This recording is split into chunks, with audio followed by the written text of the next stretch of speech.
generate successful careers. And so that's where we're going to go. And at the end of it, depending on how much time that we have, we'll end with some what we call dangerous questions. So time to talk about topics that may be a little bit more difficult and try to crowdsource strategies around how to solve those problems. Just as some housekeeping, McMaster University sits on the traditional territories of the Mississaugas and the Haudenosaunee Nations, and is within the lands protected by the Dish with One Spoon Wampum Agreement. Disclosures of conflicts of interest, both Dr. Monteiro, Dr. Baker and I, we do not have any conflicts of interest. These are the conflicts of interest declared by the Planning Committee. And finally, commercial support disclosures. This program has none. So we've got a poll going on out there. What we really wanted to understand a little bit was who is here, mainly because that helps us try to establish a little bit the audience and where you're coming from. And so the first question is, who are you? So we have here an interesting mixture right now of clinician educators and researchers. And then what's your collaboration experience? And that's what we really wanted to understand is where are you on the spectrum of scholarship? And as you can see, as you're trying to build collaborations, what we're probably dealing with is an audience that is a bit similar to where I am in terms of how do you build collaborations successfully to increase your scholarly output. The real question that I'd really like to explore a bit more, and then Alison and Sandra will get into more of this, is why are you here? In other words, what's our motivations for being here? Let me see if this works. If you, on your phones or computers, want to go to pollev.com, just that link up there, and what you can do is you can actually start to type in what your motivations are for being here, because I think that's really important for understanding the discussions that we're going to have later on. So we've got a few things coming in. Somebody's said getting to finished products. Great. To learn how to collaborate better. Just wondering, while we're waiting for some of that data to come through, the three of us can share some of our motivations, and that might help get some ideas too. So for people here, there's a mix of people that I've worked with before in terms of participants. There's a mix of people that are all new to me. But just for your information, the three of us are an example of a collaboration that's been happening over a very long time. Both Alison and Quang are part of the clinician educator program along with myself. Currently, Alison would be considered a trainee, while Quang and myself act as faculty. So it's an interesting collaboration in that neither of us are really students anymore. And we're all actually faculty, but we take on different hats within the clinician educator program. For myself, the premise for this workshop started with sort of recognizing the true privilege of being part of research collaborations, and realizing how much joy and how much social interaction, having diverse research collaborations brings to my own work. Certainly does expand my own knowledge and helps challenge my translation of education theory to the practice of what a clinician educator is trying to do on a daily basis. So Alison, if you want to jump in. Then. Yeah, great. So one reason for doing this workshop is I have found that it has been very helpful to me in my own research pursuits to collaborate with the scientists that we have at McMaster. And one example of a proposal that I presented was not accepted initially and was recommended that I go and speak with several scientists first. And the project came back much better, but also much bigger, and then became more than I could actually do on my own as a solo researcher. So there has been some back and forth with the collaboration, and the project has been come out better in the end. Thanks. And interestingly, I've got a lot of interesting answers coming in through. So somebody asked how to start, just being a very beginner. Somebody says, I have a question that involves many disciplines. People are talking about increasing productivity, to learn how to collaborate, to find partners and move forward. Want to learn how to be a better mentor or mentee in research. Learn how to collaborate better. So some really interesting answers. What we really reflected on as we were talking about this was this idea that oftentimes there's a bit of a culture shock that happens when clinicians and scientists collide. I think about the situation where statisticians oftentimes write in their books and in their manuscripts that you need to involve us early rather than bring us in at the end to simply analyze data as number crunchers. In other words, involving people with expertise early can oftentimes enrich both your question, your methodology, your process. I think in medicine, oftentimes we're used to acting independently. I think oftentimes about surgeons, for example, where studies have shown that they try to learn from each other through their learners, but not directly through each other because there's this fierce independence that people are trying to protect. It may contribute a little bit to why the clinician oftentimes tries to get everything together and then bring it to the scientist as a full package rather than what the scientist is used to, which is the collaborative effort of building a project from the ground up. So I think that's why we really wanted to tackle this, this topic. Here's what we're doing. Identifying key elements for building a collaborative relationship between researchers and educators. Identify solutions to common challenges in establishing the researcher-educator relationship. And then identify ways to change scholarly practice to improve the development of this collaborative practice. And what we're going to go through is the why of collaboration, followed by the how scholars choose collaborators, bringing a bit into the med-ed context. And then we're going to try to generate through small group breakout sessions the mechanics of how to build a successful collaboration using some real life case examples. So here's why people tend to get together for collaborations. And it seems intuitive, except that people didn't necessarily understand this into the last 10 or 15 years. People talk about increased productivity and output, which you've already talked about. There's this idea of learning potential, learning from each other. And with that comes the development of new skills. Once you open up these avenues of communication, this can happen. It allows for the enhanced meaningfulness of findings. So a scientist working in a lab can actually bring their theory to practice. And the same happens with the clinician, as the clinician can apply theories and make meaningful contributions. It reduces barriers to implementation. What we're really talking about there is knowledge translation, right? So how do you get a interesting finding in a perfect setting to the real world?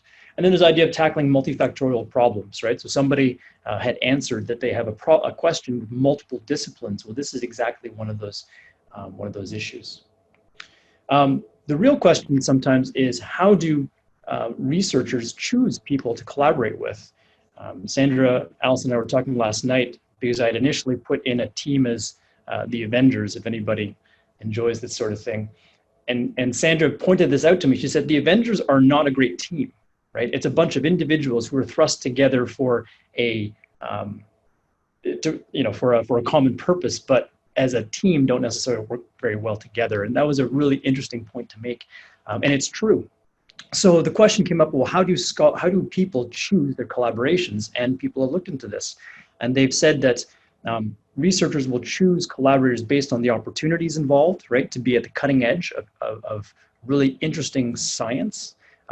Is there effective leadership in that collaboration? Are my partners competent, right? Do they know what they're doing? Is there room for capacity building, right? Infrastructure seems to be a bit of a theme. Respect for needs, agendas, and interests of everybody else. So it's not just driven by one person, but in fact, we respect everybody else. And there's opportunities for discussion and disagreement. And really that's where we find a lot of the learning happens, is when you have these informal or maybe formal opportunities to engage and share. Is there trust and confidence, right? So I wouldn't necessarily work with Alison and Sandra if I spent every time we met being belittled by how much they know and how little I know, right? And is there justice and fairness in the collaboration, which we talked a bit about, like how do you make sure that people get their fair share of recognition? I love this diagram because this was an article that was written in the Proceedings of the National Academy of Sciences. And what they looked at was productivity seems to be improved with long-term collaborations. So they found that people who collaborated long-term, more than 50% of their collaborations with one person, produced more than people who had serial collaborations. And they found that most people collaborated probably for maybe less than a year. 60 to 80% of collaborations fell apart after that, for whatever reason. It doesn't necessarily mean it was bad. But it suggests to you that, in fact, getting involved with somebody long-term seems to increase your productivity and by proxy, probably your success in an academic career. How successful are collaborations in med ed? Bringing it back to where a lot of us live, right? Is that the diagram at the bottom shows in 2010 to 2014 a group of medical education researchers and their outputs. And over the next 5 years, so 2014 to 2019, it increased dramatically, but they showed a really interesting correlation between productivity and the number of collaborations people had. The more collaborations you have, the more it is that you seem to produce. I look at our very own Teresa Chan, who seems to collaborate with everybody in the world. And you can see just how productive that can become over time.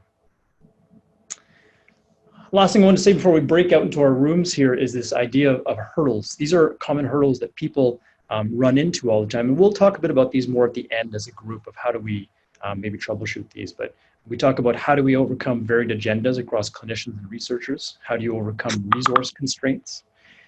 There's also the idea of staff turnover, RAs and admins. I think, Alison, you talked about this, right? It's you have a great research assistant and boom, they go off and do something else. And all of a sudden, maybe they take the data with them, or maybe they take expertise with them, they take motivation with them, and you have a real vacuum that needs to be filled in.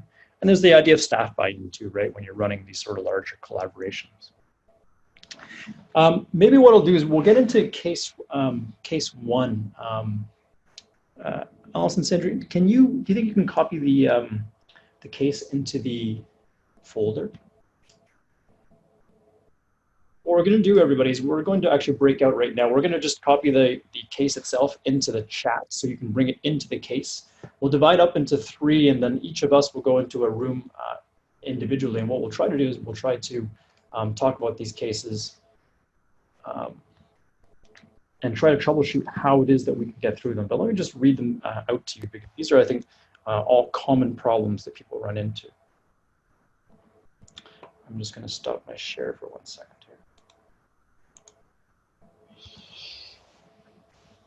Perfect. So I'm going to send you all off into groups. So it's one of 3 groups. Just remember again that you're going to be prompted on the screen to actually click to go into the breakout room that you've been assigned to. Alison, are you able to copy and paste them into the chat, or alternatively, Sarah, everyone should have access to the Slack channel for this workshop? Correct. Okay. However, you may find that not everyone has joined the Slack channels yet. Okay. Fair enough. Okay. Well, I'm attempting to. Let me go back. Okay. Well, I'll put them there as well. So I'll put them there, so if there are people in the breakout rooms, they can access them from the Slack channel. And then also we'll paste them into the chat boxes. And then Sarah will send you all away.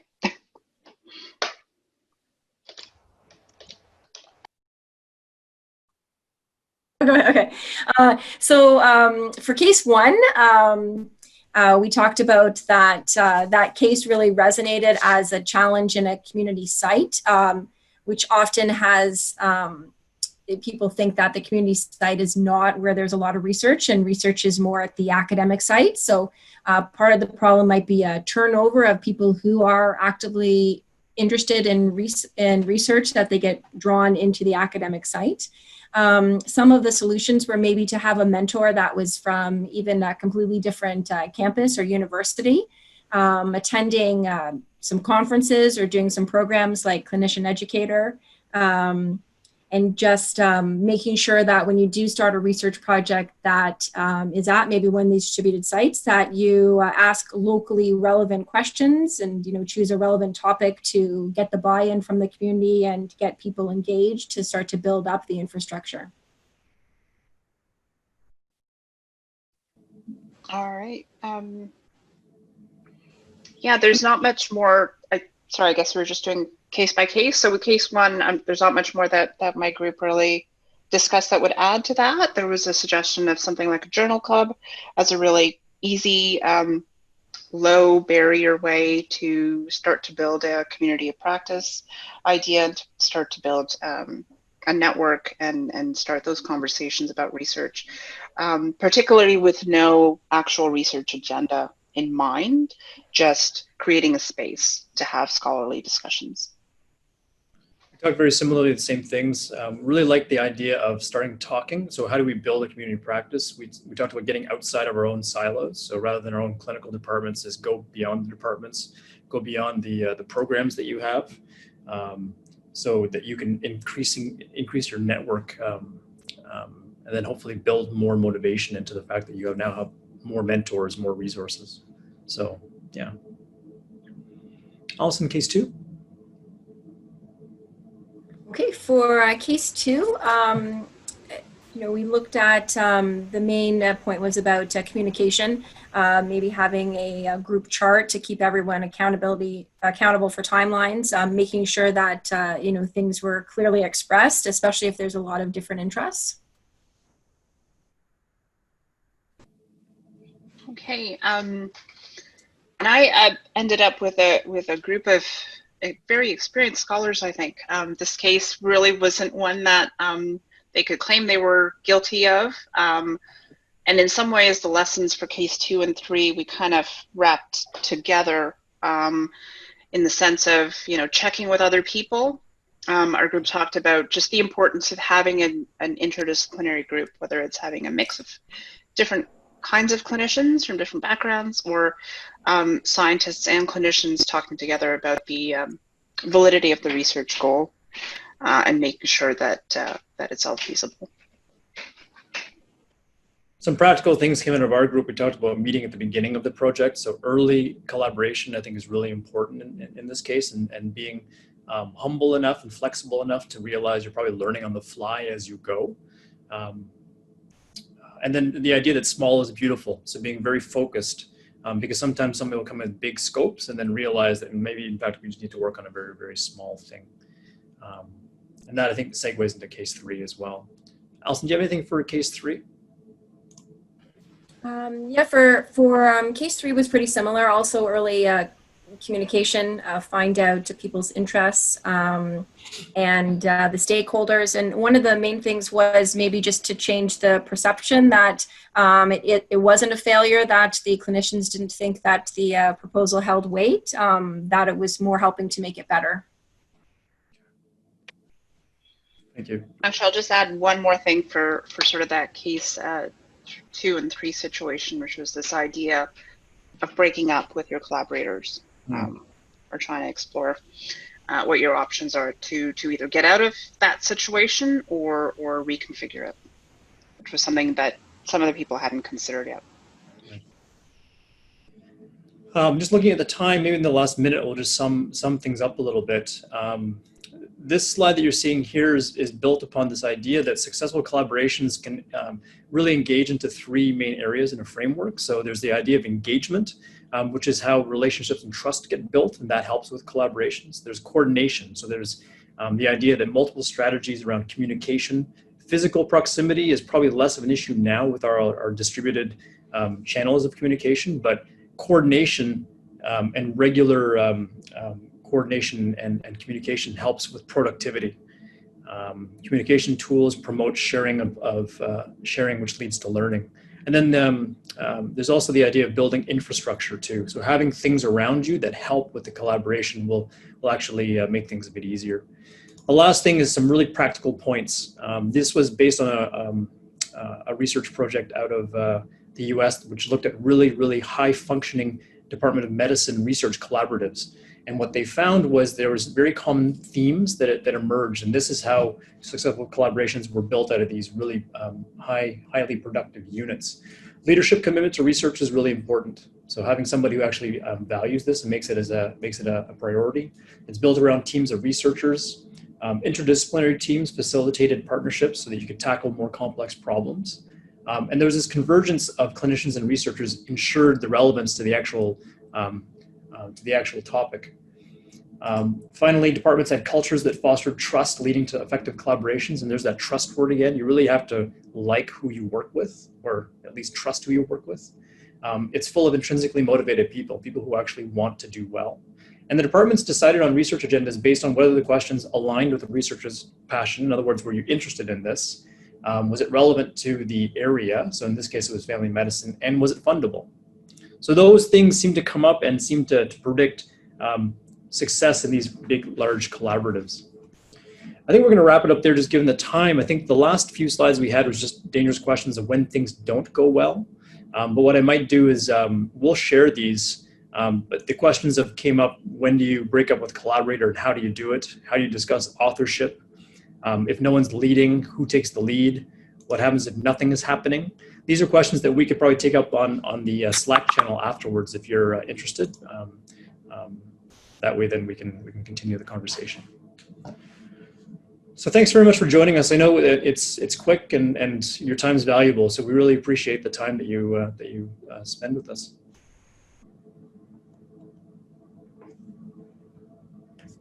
Whoops, Sandra, you're muted. Sorry, yeah. Can't have the chat. And anyways, yes, please continue this conversation with us in the Slack channel. We'd be happy to share our experiences there. But the next workshops are starting now, so we're gonna have to leave you at this point. Thank you for joining us.